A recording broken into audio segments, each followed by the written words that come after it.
से करने और बिहार के लोगों पर 1,000 रुपए लेकर वोट बेचने के बयान पर प्रशांत किशोर पर सियासी हमले जारी हैं। पप्पू यादव ने प्रशांत किशोर पर हमला बोला है। पप्पू यादव ने कहा है कि पीके सैकड़ों हजारों करोड़ लेते हैं, जनता तो 2,000 और 5,000 रुपए लेती है, इसमें बुराई क्या है। पप्पू ने प्रशांत किशोर को पैराशूट वाला नेता बताया। पप्पू यादव ने कहा कि बिहार की जनता ने वोट नहीं दिया तो पीके बौखला गए। आप कहीं रह करके काम कर सकते थे। प्रशांत जी, आपके पास पैसे की तो कमी थी नहीं। आपने भी 300, 400, 500, 600, 700, 800 करोड़ रुपया सबसे लिया। इतने ईगो क्यों? आप तो वर्कर को भी कुछ नहीं समझते। आपकी मानसिकता इतनी दोहरी और दोगली क्यों? आपको एक बार वोट नहीं दिया, हमको तो जीवन वोट नहीं दिया है बिहार की जनता।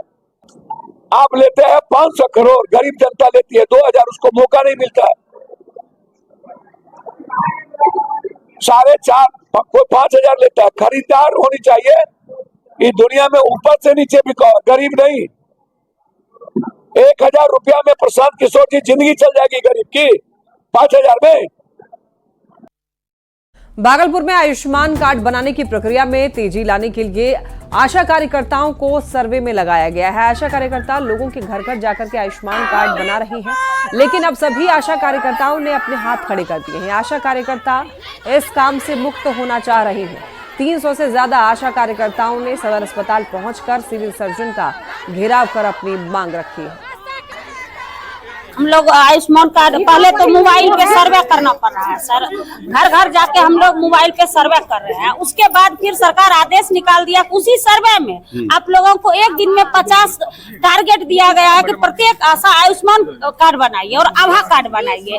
आप सोचिए सर कि घर घर सर्वे 50 आदमी का, कम पढ़ी लिखी आशा कैसे बनाएंगे? वो भी जबरदस्ती कहता है कि बेटा से, पति से, बेटी से करवाइए, दबाव डाल रहा है। हाँ, बहुत परेशानी आ रही है। आशा लोग बहुत परेशान है इस चीज को सुनते हुए कि उस लोग को मोबाइल पे अब आश्विन पोर्टल क्या कहते हैं, आपका आयुष्मान कार्ड बनाना है, जिसके लिए आशा लोग बहुत व्याकुल हो गई है। कैसे हम काम करें, नहीं करें।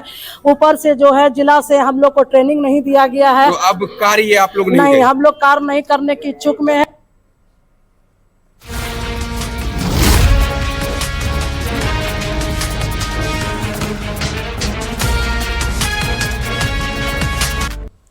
और अब बात कर लेते हैं लॉ एंड ऑर्डर की। देखिए, खबर सासाराम क्षेत्र से है। सीबीआई की टीम आज प्रधान डाकघर पहुंची और भ्रष्टाचार से जुड़े हुए मामले की जांच की गई। बता दें आपको, सीबीआई की टीम ने भोजपुर से तत्कालिक डाक अधीक्षक राजीव रंजन को लाखों रुपए रिश्वत लेते हुए पकड़ा। और देखिए, सीबीआई ने कई कर्मियों से पूछताछ की और अधीक्षक कार्यालय से कई कागजात भी अपने साथ लेकर गए।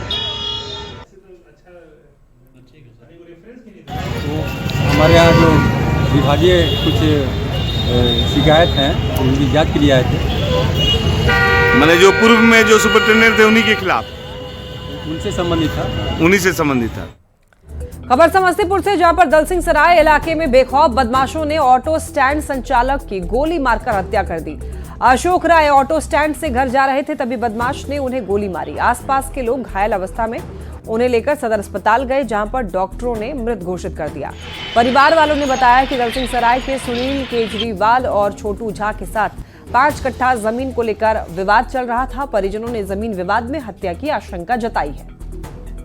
मैं सारे बाबू पोखर चौक से स्टैंड चलाते थे भैया मेरे अशोक राय, और जा रहे थे डेरा पर इसी बीच में 4 लाइन रास्ता है, उसके बाईपास में जा रहे थे। बाउंड्री के पास जाके उनको रोक के 4-5 गोली जो है सो चला दिया गया। कोई दुश्मनी? जी, दुश्मनी था, जमीनी मैटर।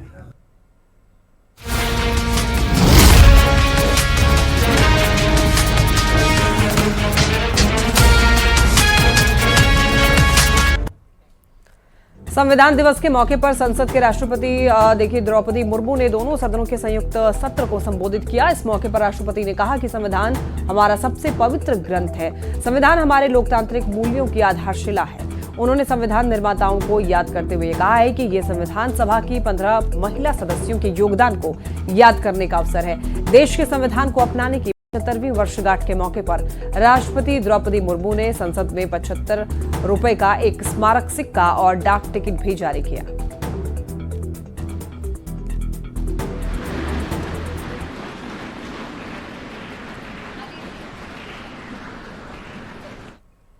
झांसी में बाबा बागेश्वर की यात्रा के दौरान उन पर पुष्प वर्षा हुई और इसी दौरान जब एक व्यक्ति उन पर फूल फेंक रहा था, उसके हाथ में मोबाइल था, तो गलती से फूल के साथ मोबाइल भी छूट गया और बाबा बागेश्वर को जा लगा। बाबा को मोबाइल लगने के बाद में तत्काल युवक जो है वो युवक को पकड़ लिया गया, लेकिन पूछताछ के बाद ये पता चला कि दरअसल फूल फेंकते समय युवक के हाथ से मोबाइल छूट गया था। बाबा ने युवक को उसका मोबाइल वापस कर दिया है। कोई हमला नहीं हुआ, वो भूल से फूल फेंक रहा था, उसी में मोबाइल आ गया है। किसी प्रकार का हमला नहीं, सब अच्छे से यह यात्रा जा रही है। यह आध्यात्मिक यात्रा है, शांति प्रिय यात्रा है, जन जागृति की यात्रा है। किसी के खिलाफ थोड़ी है, किसी के विपक्ष में थोड़ी है, ये सिर्फ हिंदुओं को जगाने की यात्रा है। अभी तक तो कोई हमला नहीं हुआ। वो बेचारे ने फेंक दिया, फूल फेंक रहा था, मोबाइल गिर गया, थोड़ा सा लगा, होता रहता है। हमारे लोग इतना कष्ट पा लेते हैं, हम स्वस्थ हैं, थोड़ा मोड़ा चलता रहता है। हमारे लोग सिर्फ बागेश्वर धाम के लोग इतना कष्ट पा रहे तो थोड़ा मोड़ा चलेगा। देखिए, बांग्लादेश से एक बड़ी खबर है। बांग्लादेश में गिरफ्तार किए गए इस्कॉन के संत चिन्मय प्रभु की जमानत याचिका खारिज कर दी गई है। पुलिस ने चिन्मय प्रभु को कोर्ट में पेश किया, लेकिन कोर्ट ने उन्हें जमानत नहीं दी। चिन्मय प्रभु को कल गिरफ्तार किया गया था। आपको बताते चलें कि गिरफ्तार किया गया था चिन्मय प्रभु को कल और जमानत उनको नहीं दी गई। बताते चले आपको, पुलिस ने चिन्मय प्रभु को कोर्ट में पेश किया था, लेकिन उनको जमानत नहीं दी गई। श्री कृष्ण के प्रेम के माध्यम से सारे विश्व में प्रेम का संदेश फैलाता है। उस प्रेम में उन्मुक्त होकर सड़कों पर नाचना, गाना और कृष्ण की भक्ति में अपना जीवन बिताना, उसके लिए शाकाहारी होना, एक संयमित जीवन व्यतीत करना, ऐसा है। ऐसी संस्था का और ऐसे सन्यासी का किसी तरह के आतंकवाद से कोई संबंध हो ही नहीं सकता। और हमने देखा कि जितने भी प्रोटेस्ट हुए, जिसमें 3 लाख, 4 लाख, 5 लाख लोग जब रास्ते में उतर रहे थे, तो किस तरह शांतिपूर्व तरीके से प्रोटेस्ट कर रहे थे, कीर्तन के माध्यम से प्रोटेस्ट कर रहे थे। सिर्फ उनके जो 8 पॉइंट डिमांड है उसकी वो मांग कर रहे थे कि उनकी जो माइनॉरिटीज़ हैं बांग्लादेश में, उनको सुरक्षा प्रदान की जाए।